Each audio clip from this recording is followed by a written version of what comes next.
Okay, so before we covered this example of a tree and explained how if we wanted to minimize the costs of the paths from the root of the tree to the leaves, then we could do this by dividing the problem into smaller parts and then solving those iteratively from the top, from the leaves back to the root. Okay, so we could think of that as solving an optimization problem starting from the end of time at the leaves to the beginning of time at the root. Okay, so now what we're going to do is explain that same example in a more abstract setting. Okay, and by doing that we can then begin to think of how we could apply the same idea to different settings. Okay, so here we're going to give the definition of a dynamic program. Okay, we're going to let time be discrete from little t equals 0 up to capital T. Okay, I'm going to let x of t be the state of the Markov chain at time t, and a of t be the action that we decide to take at time t. All right. Now, like before, what we find is once we've chosen an action, okay, from a given state, that determines where we're going to go next. Okay, so once I'm in a state and I decide an action, then that determines where I'm going to go next. Okay, through some function f. Okay, this is called the plant equation. So we could think of us living in some big set of states, script x.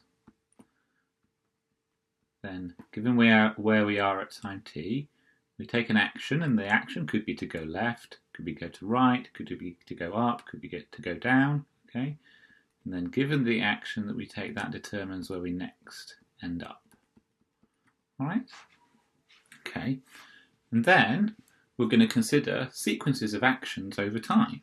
All right. So, in particular, a policy is a set of actions, one for each time. Okay. And once we've taken an action, all right, we then are going to record the reward that we receive to taking that action. So we're going to let r of t of a of x, okay, be the reward that we receive for taking action a when we're in state x at time t. All right, and then at the final time, since there's no more actions that we can take, we'll just denote this by r of capital T of x. Okay. Now the job of a dynamic program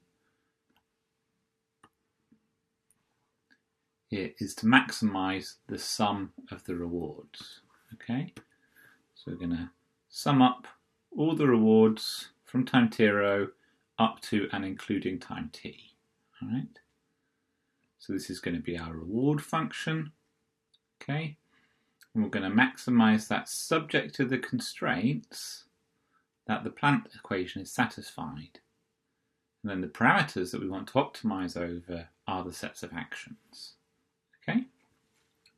Now, a bit like before, we're going to like the idea of solving this optimization by splitting it and solving it backwards in time.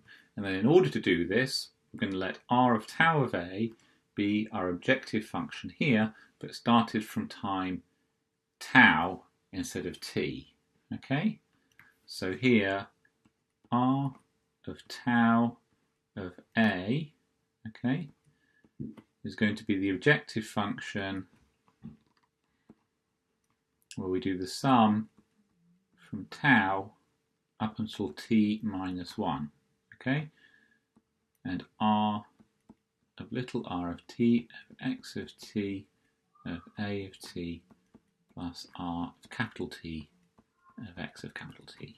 Okay, and sometimes, just to make things a little bit more explicit, sometimes we'll also denote on there the state that we started in as well. Okay, right, and again we're going to let w of tau of A be the maximum over the sets of actions up until time t. Okay, so that A of tau in the sets of actions that I can take from time tau onwards, and we maximise our reward of that. Okay, right. So now we're going to improve one of the most important equations, okay, in the idea of dynamic programming, and it extends out to all the different sorts of generalizations in ever so slightly different ways, but the same basic proof idea remains the same. Okay, so let's go through that. So the idea is that I can write down the optimal reward as a maximization of the next reward plus the optimal reward from the next time onwards. Okay, so this is sort of saying if I optimize my next step, okay, I receive a reward for that, and then I assume that I'm going to take the optimal choices from there on out. Okay? All right. So, one of the key ideas we're going to use in this, so let's answer this, is to note that the reward, okay, of being in state X, taking action tau, okay, so let's say for sets of future actions tau, this is going to be equal to the instantaneous reward of the state that I'm in and the action that I take next, plus the rewards from after time tau. Okay, so this is because we notice that we can split this sum into two parts. We just include one term in this sum, and then what we've got left is r of tau plus 1. Okay, right.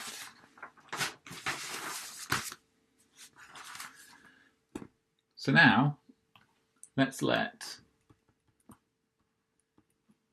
a bar of t, okay, be, again, the vector of actions up until time capital T. We're going to maximise, you know that, sorry, Wt is the maximum over all of these actions of the sum of the rewards from that state X, given the all actions I'm going to take from there on after. Okay? Alright, now we're going to split this up.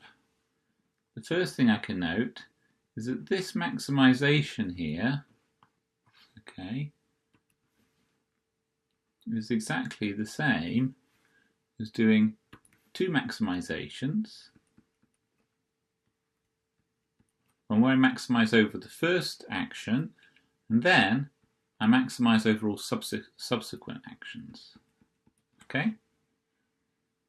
And then next, I'm going to use my formula here.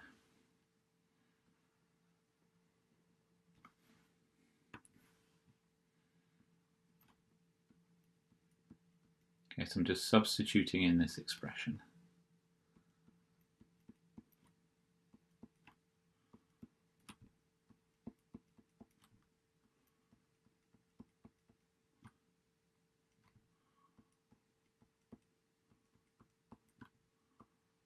Okay. This is going to extend all the way out to there. Okay. Oops. Just fix them back in. All right. So now what can we notice? Well, we can begin to see that actually, if I look at the sets of variables that I'm maximising over here, once I've fixed this action, A of t, there's nothing else I can do to change this reward here. Okay? So in terms of all of these variables, this reward at time t is a constant. Okay?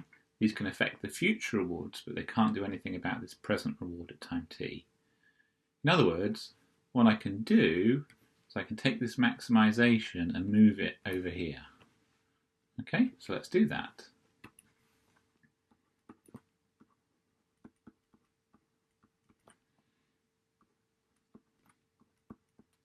So just write down the same expression as before, but now maximization at time t plus 1 sits next to the reward at time t plus 1.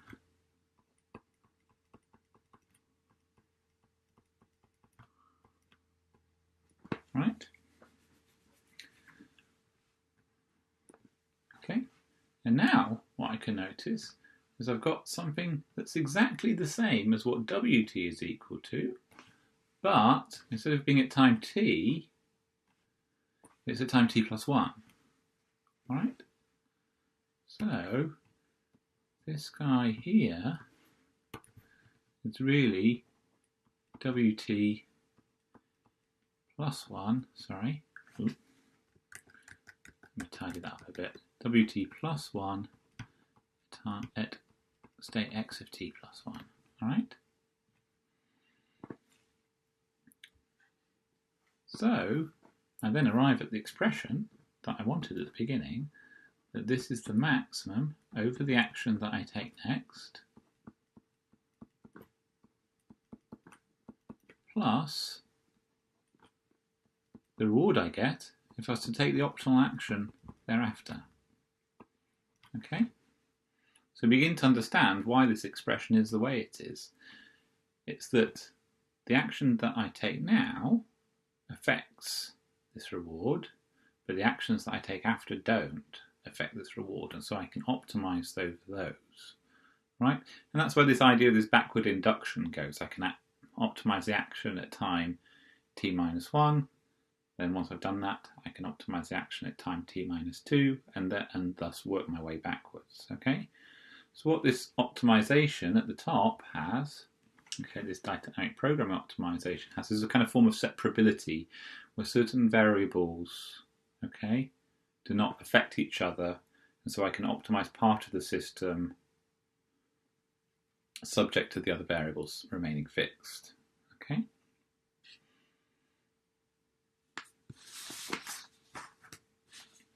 Okay, so in a second we'll do an example of that.